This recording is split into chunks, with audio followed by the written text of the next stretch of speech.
still this country does not move, we got to call the question. We need some real truth and reconciliation in this nation. We need a provision. We need a vision that provides provision for the people so that people are actively engaged, that they know that the people that they're elected to office are going to fight like hell to change their material conditions. There's too much suffering going on. There was suffering before Trump got into office, and God knows it's suffering right now, especially with the coronavirus, the plague that is the coronavirus. But where is that national? I mean, where's the other stimulus? Still don't have that. You got the big Democrats and Republicans. It's a failure. And that to me, that is what we have to look at beyond this election cycle. What type of country do we really damn want to be at the end of the day? Lord have mercy. Y'all don't get cut off with the word. I'm sorry, I didn't mean to say that word. That might not be a word I can say on here. Okay. My apologies. So, Nina, I want to ask you one more thing here. That's okay. That's really important here because, look, there's two scenarios. One, Biden at this point, it's would be very surprising if we could pretty much just drop the landslide conversation. So if Biden ekes it out here, that's one scenario that I want to get to second. If Trump ekes it out, that's it. I mean, we're done with corporate Democrats. There's no ands, ifs, or buts. There's no negotiation. There's no compromise. We got to burn this thing down. The Democratic Party cannot lose 2 elections in a row to Donald Trump and come and tell progressives how to run elections. I mean, can I just get that out of the way as a amen? No, Cenk, but come on. I mean, they needed to go with Biden to appeal to Cubans in South Florida because Cubans in South Florida would never vote for Bernie Sanders, right? But they would vote for Biden. So, yeah, Senator Turner. Even if they squeak it out, that's not good enough in this moment. This kind of crisis demands overwhelmingly that the Democratic Party was able to prove to the American people that they are on their side. So whether it's a squeak or we lose, we can't keep going down the same path. Absolutely not. It is not acceptable.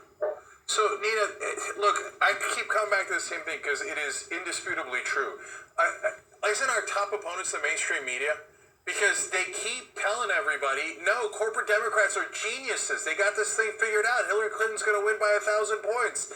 And Joe Biden is definitely going to be better than progressives. And one of the things that I think they're missing is, if they're coming at it from an honest perspective, is you need passion on your side. You need passion. That's what Ida said. That's what Nina's saying. That's what Anna's saying. That's what all of us progressives are saying. And the mainstream media says, no. Just take your ass kicking and then say, well, he's a bad guy. And that's obviously not working. So let's say that I mean, look, so you tell me, what do we do with the mainstream media? If we're impolite to them, they shun us. If we're polite to them, they keep lying to the American people, saying that politeness from Democrats that don't make their own case is a brilliant strategy. So what do we do with them? Well, people we still have to continue to be there. I think progressives need to be in every single space, period, and continue to push to change the dynamic. What we do know about media in America is it never tells the story of the working class. It doesn't tell the story of the marginalized and the underdog by and large, and that's why people like us are necessary. TYT is necessary. Independent media is necessary, and it is necessary for people like me and others, even though there are few of us progressives, to be on mainstream media. What is even more necessary than that is for us to continue to have conversations neighbor to neighbor. That this is not necessarily about what the media says. It is about what we say and how we come together as people, despite the different power structures in this country that disengage or ignore what the poor, the working poor, and the barely middle class in this country need and deserve. We cannot go through this again. So a squeaker is a failure too, period. It really is. It's an indictment on this country and the way that things are running, and we got to do something different. So it is going to take we the people. Yeah. Period. So last question in the time that we have left. So assuming that it's a squeaker and Biden wins, what should be the progressive stance towards Biden, given that they did not deliver what should have been a super easy landslide against Donald Trump? Do we continue to push for unity, or do we immediately start. No. I mean November. No honeymoon. Operation No Honeymoon. You heard Yes. it from me. Yes. There, on and popping. The Bears. Appreciate it.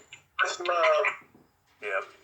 All right, guys. Before we go to the break, I have to tell you fairly terrible news, and then we will talk about where things stand when we come back. Remember that 65-point lead in Pennsylvania? Well, now 20% reporting. Trump leads by 3 points in Pennsylvania. And remember that lead in Ohio? Not only is it gone, but Trump now leads by 5 points in Ohio with 74% reporting. I don't know if polling is. I mean, if these numbers hold, then then I'm with everybody else. You should never listen to another poll again, and they're totally junk science and don't mean a thing. I don't think that's the case. I still think Biden's going to pull it out. But at this point, look at how late in the night it is, and we're now talking about Biden being able to pull it out. It's not a comeback because it's just a matter of how they're counting the votes. But it feels like a comeback that he needs one, and certainly based on the numbers we have now, yeah, that's what he needs.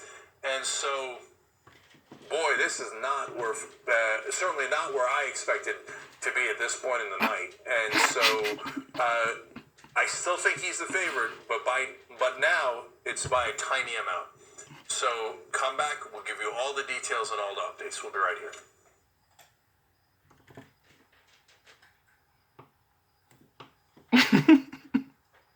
They had things, levels of voting that if you ever agreed to it, you'd never have a Republican elected in this country again. We don't run our own country. We've lost our democracy, and all we have left is rage. Where are the Democrats? I would be on every cable news channel screaming and yelling and talking about what the Republicans are doing right now. How do you expect us to get excited to show up to the polls for these loser Democrats? How come we have nothing but cowards? We'll never fight. Primaries are everything. Building a every morning and every night, so I kind of just started watching it with him, and I love it. I mean, it's the only way that I find my news. Looking through YouTube, looking for political shows that look cool. I came across a very angry rant from Cenk, and that's when I knew.